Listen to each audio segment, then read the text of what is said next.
সদর হাসপাতালে আনছে, আনার পরে চোখটাতে ব্যান্ডেজ করছে, করার পরে রুমে নিয়ে যায়। দুইজন নাচছে, নাড়ার পরে পানিটা বার করছে, করার পরে ব্যান্ডেজ করে রাত 2টার দিকে সেখন গাউসুলা এই যে রংপুর গাউসুলা নিয়ে গেছে। ওখানে যাওয়ার পরে অপারেশন করছে, করার পরে বলতেছে তারপরে দিন এক্সরে করে দেখতেছি গুলিটা আছে, বলছে গুলি ভার করছে। ওখান থেকে চলে গেলাম ঢাকা পিজি হাসপাতালে। ওখানে যাওয়ার পরে প্রথমবার অপারেশন করছে, গুলিটা ভার করে নেই।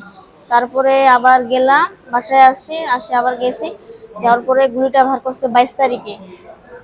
ভার করার পরে এখন সুস্থ আছি। আমি হসপিটালে রোগী দেখতে গিয়ে সেই ছেলেকে আমি দেখতে পাই। পরে জানলাম তার বাবার আর্থিক অবস্থা মোটেই ভালো নয়। তাকে যে টেক কেয়ার করছিল একটা মেয়ে ইয়ং বয়সের, সে বলল যে আন্টি এর বাবার অবস্থা খুবই খারাপ, দিনাজপুর বা রংপুর যাওয়ার মতো তার সামর্থ্য নাই। আমার ফোন থেকে তার বাবাকে ফোন দিয়ে তার বাবাকে হসপিটালে নিয়ে আসায়। তো পরে আমি রাতে খোঁজ নিয়ে জানতে পারলাম যে তারা দিনাজপুরে নিয়ে গিয়েছে।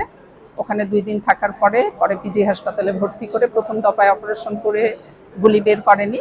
বাসায় এসে গত 22শে অগাস্টে আবার অপারেশন করে ছড়রা গুলিটা বের করে।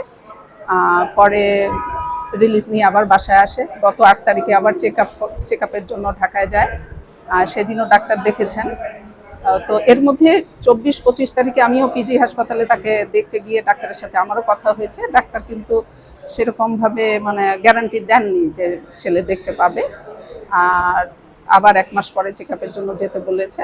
রাবার বুলেট পুলিশ যখন মারে, ওদের ছেলে খুব আহত, অনেকে পানি পানি করতেছিল, পানি চাচ্ছিল, এই ধরনের সমস্যা। তখন আমরা আমাদের কয়েক বন্ধু মিলে কিছু টাকা উঠায় আমরা কিছু পানির বোতল এবং বিস্কিট এগুলি কিনে আমরা সাধারণ মানুষ এবং ছাত্রদের মাঝে দেওয়ার পরে একটা সময় পুলিশের টিয়ার শেল আর রাবার বুলেটে জায়গায় যখন পরিবেশটা অনেক খারাপ হয়ে যায়, অনেকটা সময় খুব ক্লান্ত হয়ে আমি আমার দোকানের এইদিকে চলে আসি।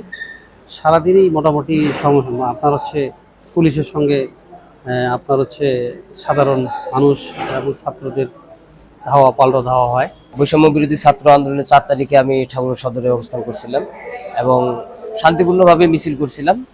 মিছিল করতে করতে যখন জেলা জজ কোর্টের সামনে আসি, তখন ছাত্রলীগ আর পুলিশ আমাদের উপর যৌথভাবে হামলা চালায়। হামলার অবস্থায় এমন করে আমার সামনে টিয়ার গ্যাস এসে পড়ে, আমি তখন কিছু দেখতে পাচ্ছিলাম না। তখন আমি পড়ে যাই, আর পড়ে যাওয়ার ফলে ওরা আমাকে এলোপাতা দিয়ে আসে, লাঠি দিয়ে আঘাত করে প্রথমে।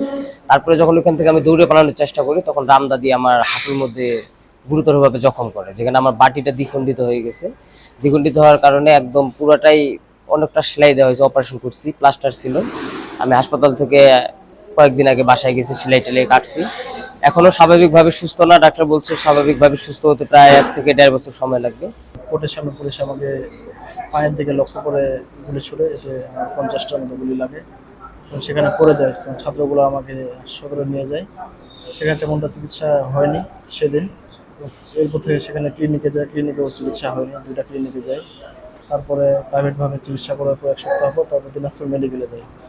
সেখানে 8টা গুলি বের করার পর তারপরে আমার পা ভর দিতে পারি না এবং ফুলে যায় পা।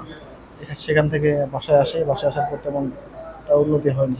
তখন ঢাকা যাই, ঢাকা পিজি হাসপাতালে যাই। সেখানে আমার চিকিৎসা করার পর সেখানে ডাক্তার বলে যে আমার ভেনে ব্লাড চলাচল বন্ধ হয়ে গেছে, একটা ভেন, ওই জন্য পা ফুলে যায় এবং ভর দিতে পারি না। ডাক্তার বলছে যে তোমার এটা সময় লাগবে, আরও 4 থেকে 5 মাস সময় লাগবে।